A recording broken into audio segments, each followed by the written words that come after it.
Hello. So 3 weeks ago, we had a customer who wanted to pay Google money so that Google run ads for their new campaign landing page. But instead of showing the landing page, Google sent them a message and say, "Sorry, we don't want to have your money because your landing page is too slow." So as you can imagine, the customer first was surprised, then they think a little bit, and then probably they become a little bit angry because they pay us a lot of money, marketing experts, and then it's not even possible to run ads for the landing page because it's too slow. So in this talk, what I want to do is to share information with you that you're not running into the same issue, so that you're good prepared and don't have to explain your customer what went wrong here. So my name is Fabian. I'm the leadling of the solution performance community. So we're a group of passionate people about web performance, and feel free to contact us if you have like a web performance issue in your project. Or I'm also happy to talk to you if you want to join our community or curious what we are doing. So as the story probably made clear, so Google really is about user experience, so that it's really have a high value for them. So they even turn down money if your user experience is not good.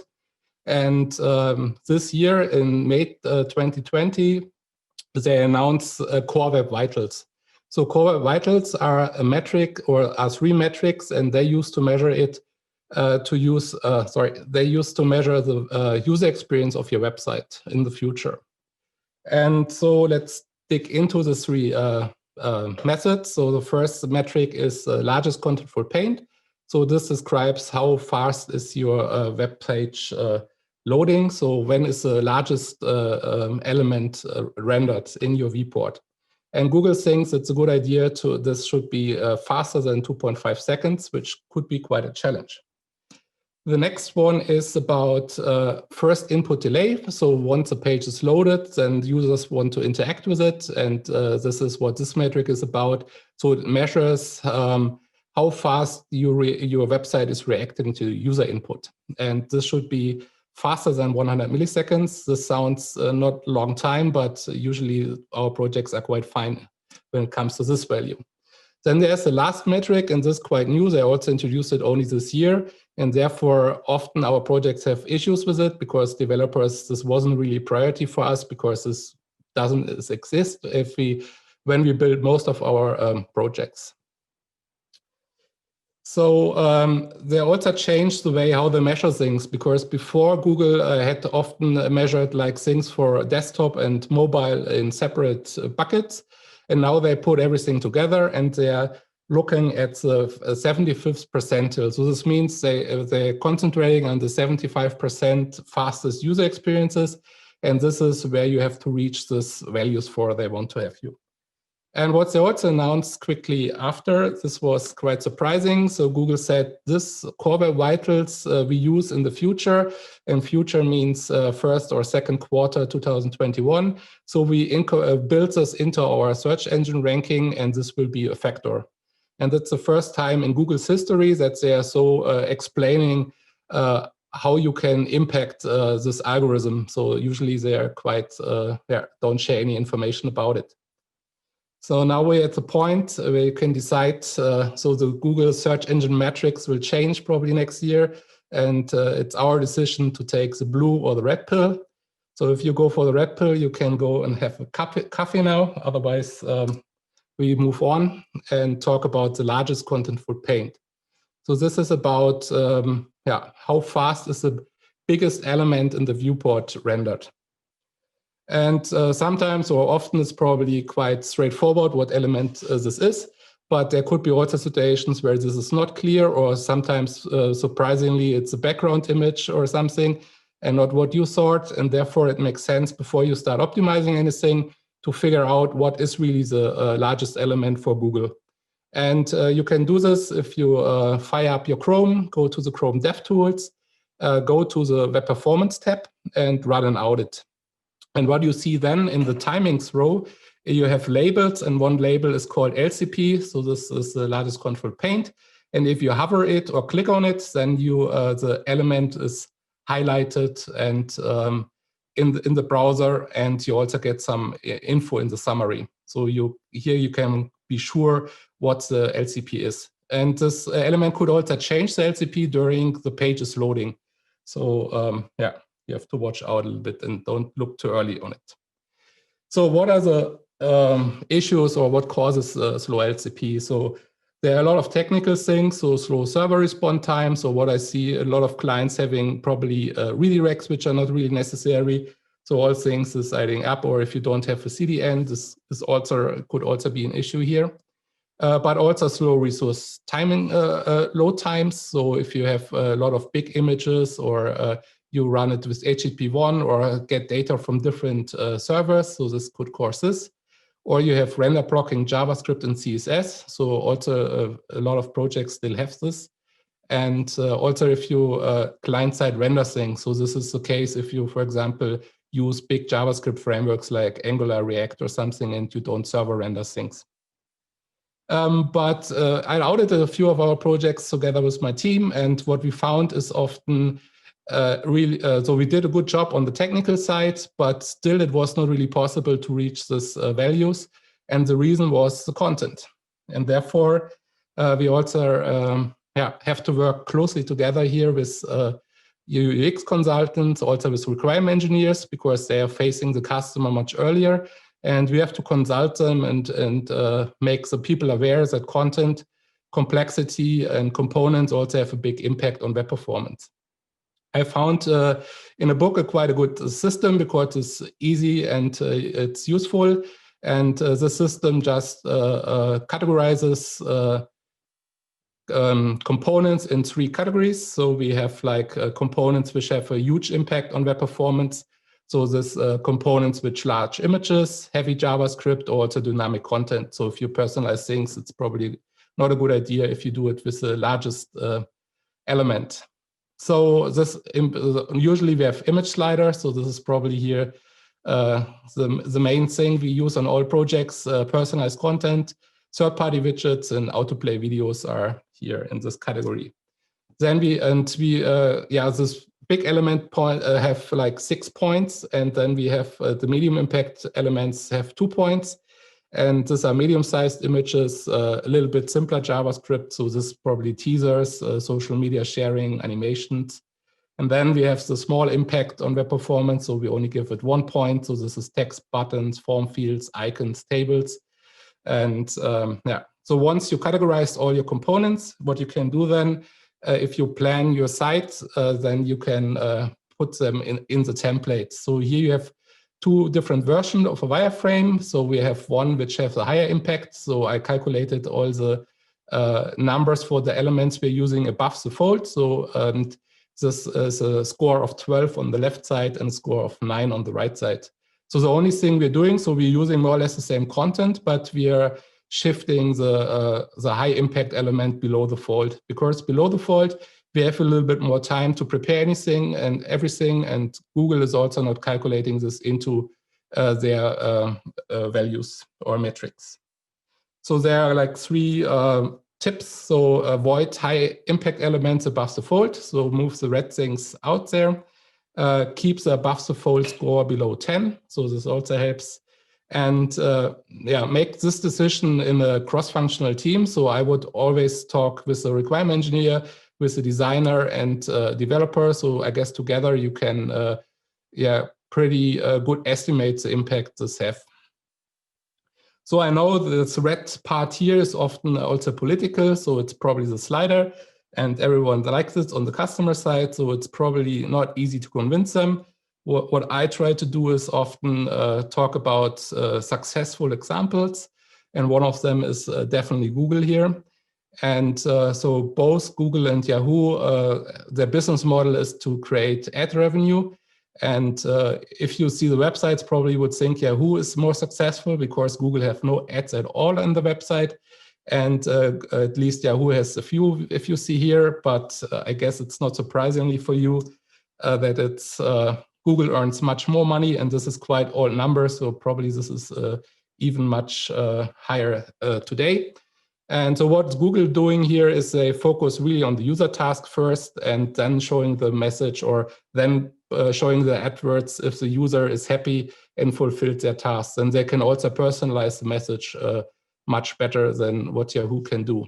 And you also see if you try to focus really on the user needs, then you most likely also have a or a lighter content page here, like you see in this example. Good. There's another possibility. So if you really need this slider component, for example, I have another example here. But then probably what you could do together with our new progressive user experience framework. So there's another talk done by Scott a little bit earlier, and this was a great talk, by the way. I can recommend everyone to watch it. And here, what you can use here is progressive enhancement. So you have the same component, but you have the same component in different variations. So you have one a low version. So this probably would show if the internet connection is pretty bad for the client, for the user, or if the phone is not really capable of showing more. So if you only have low memory or CPU. Okay, so there are also some technical things you could optimize. So I don't read them to you now, but you can relate later to it if you see that your LCP should be improved. So yeah, let's move on to the next one. And this is a first input delay. So this is a little bit more technical, and it's also in the project I outed, at least, this was not really an issue we had. So therefore, let's explain this a little bit shorter. So as it's quite technically, I try to explain a little bit how the browser works for those people who don't know. So the working horse in the browser is called the main thread. So there happen all the things which are shown in the browser. And the main thread is not really capable. So they can only take up one task at a time. So there's no multitasking. And you see here the yellow line. So this is the main thread. And you see these blocks, the yellow blocks on the main thread. These are tasks which are, the main thread have to take care of. And so the task can be different, but have different courses, but mostly this is JavaScript related. And what you see here is that there are different lengths of the blocks. And here you see the user is clicking at some page here in the middle. And unfortunately, he's clicking when the yellow block just started. So now we have to wait, because also the main thread is also responsible for taking care of user input. So we have to wait quite a long time until we can react to the user input. But if the user probably would have clicked a little bit earlier, then we could also react much earlier, because the main thread was free at this moment. And so the first input delay, we measure the time between when the user clicks and when the browser is ready to take action. And as you see, this is you need someone clicking. So this value you can only measure if you have on production. So you need real users to measure it. And this can be a little bit tricky if you just develop the page. So how can you predict if you're good or not? And there's another value. It's called the metric. It's called the total blocking time. And this is counting all the time which is kind of blocked, it's a little bit more complicated than this one, but if you measure it, then you have a good proxy. So if this value is good, then you could also think that the first input delay is good as well. So what is causing it? So this is all JavaScript related things. So long tasks are issues, long execution time are issues. Also, if you have large bundles of JavaScript, and if you have random blocking JavaScript. And there's a few things you can do about it. First, use smaller bundles. So this means you have a little bit more space between those yellow blocks on the main thread.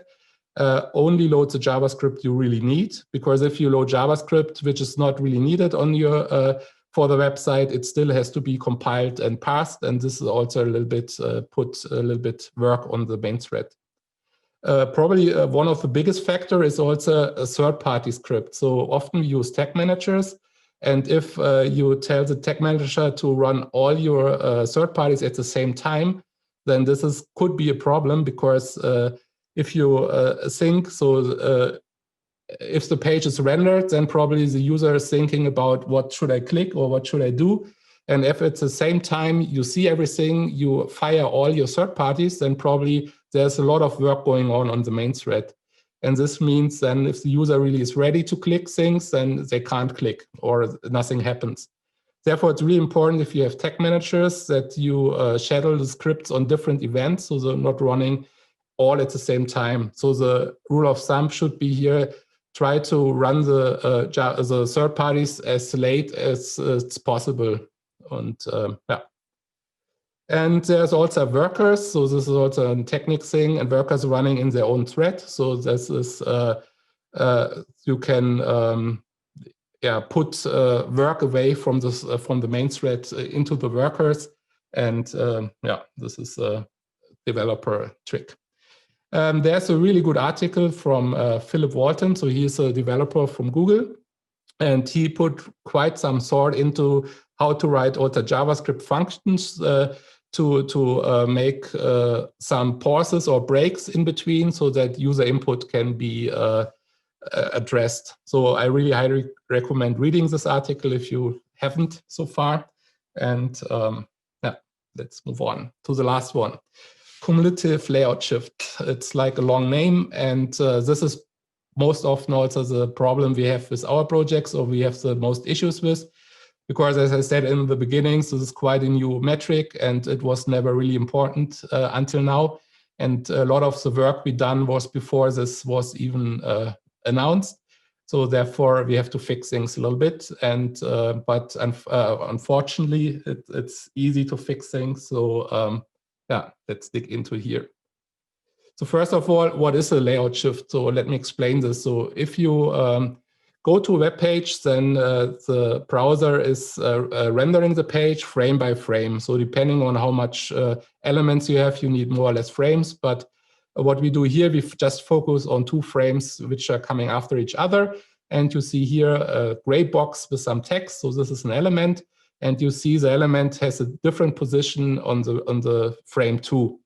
So, and as we not animated it, so if you would animate it with CSS, then this would be fine and not counting as a layout shift, or if it would be user triggered as well. But in this case, it's not animated and it's not triggered by user, and therefore we call this an unstable element. And if you want to calculate now the layout shift, you have 2 factors, and one factor called the impact fraction. So this is kind of describing the visible area. So it's only the viewport that's counting here. The unstable element occupies in both of the frames. So what we do here, we can throw a drawn square around the objects in both frames. And then this is the area at the end we have to take into account. And as the element is half the screen size, and we moved it down 25%, so therefore it's 75% of the viewport. It's occupied by this, and therefore this is a factor 0.75. So this is always relative to the viewport. And this is one thing. And another thing is distance fraction. So it's also important how much do we move the object. And this is also calculated based on, so it's also going down, but also sidewards. So it's depending what is the biggest movement, this counts at the end. And as we moved it down by 25% of the screen, it's 0.25. And then we get this number. And as the page is not have more than these 2 frames, then we have probably more layout shifts during the loading. And therefore, we would, in the cumulative layout shift, we would add all these values together, and then we have this cumulative layout shift at the end. So here also, first we have to figure out which are the elements which are causing this layout shift.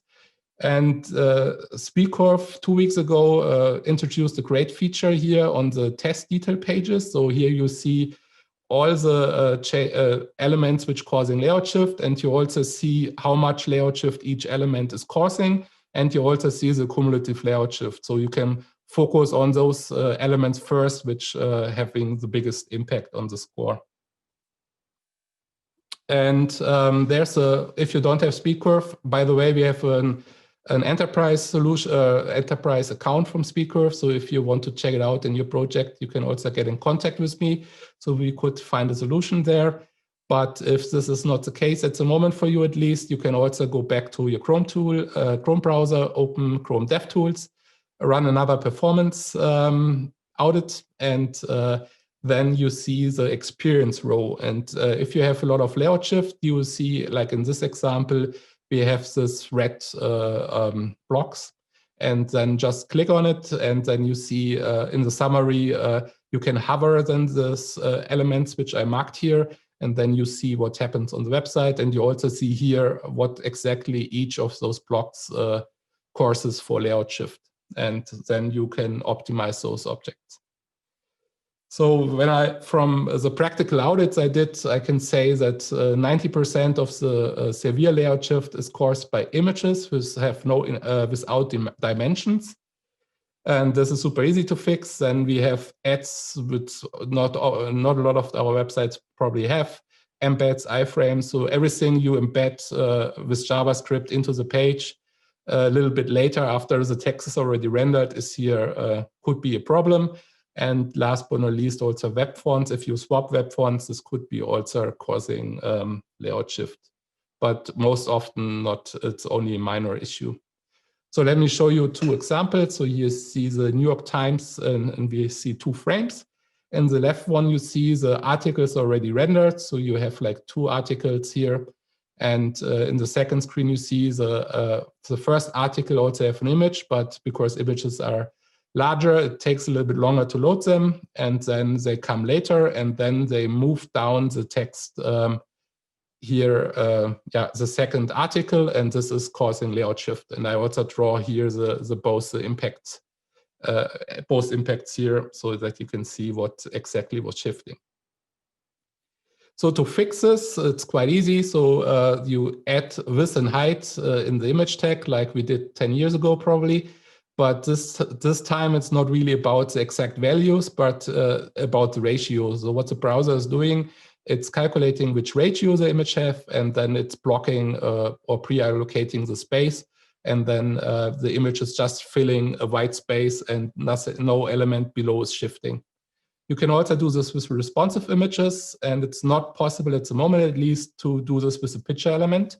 But there's also another solution. So you could have a container around wrapping the image. And this container, you could also, with a little bit of CSS, you could also give a ratio. And this would be also blocking the space. A little bit trickier it becomes if the picture element supports different image ratios. Probably this is also the reason you use it. And so therefore, you have to do a little bit more logic. Then we have the second example. Here you see the fonts are swapping out, and the web fonts are a little bit bigger, and therefore you see at the end this element is also shifting. But here you see it's not really. I didn't even have place to put the arrow here, so therefore it's not really severe. You can fix this by preloading web fonts, so you probably don't have this web because the web fonts there earlier, but you can also prepare for the thing where you have the issue with the font styles. And here's a tool which is called Font Style Matcher. You can lay two fonts on top of each other and then change parameters like letter spacing or word spacing to make sure that they have the same amount of line breaks. Yeah, so this is more or less, set the image dimensions, probably the thing which fixes most of your issues, and the rest is all about following the best practices with web fonts. Okay, now the exciting part is coming. So how is your project doing? So probably you want to know now. There's several ways to figure out. One would be to look at the Google Search Console. So this one, you need access, so only the domain owner has access, so you have to ask the customer to get access here. Here you see, for example, that the Search Console is complaining about content layout shift, cumulative layout shifts. And if you don't have access to it, there's also a possibility we try out at the moment. So there's a library of Web Vitals for Google developers, you can put the code on your page and then send the data. So this is also RAM data, so from real users. So it's like functioning like analytics, but you send the data which is collected directly to your Adobe Analytics or Google Analytics, whatever you're using in your project, and then you can see the data there. And there's also the way you can also put it in PageSpeed Insights. So this is this I asked you to open now in your browser. So you can also Google for PageSpeed Insights and then put in the URL of your project here and click the Analyze button, and then we figure out what the outcome is. And yeah, do this now. I wait a little bit. I guess we have 2 more minutes. Valeria, probably you could put already the poll.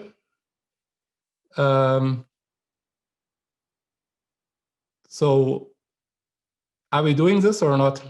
I said I'm running out of time, but probably if we start 2 minutes later, probably we can finish this. That's my last slide then, because this is what you should see. And in the poll, please put for first input delay, for largest control paint and cumulative layout shift, just put what you measure for your project.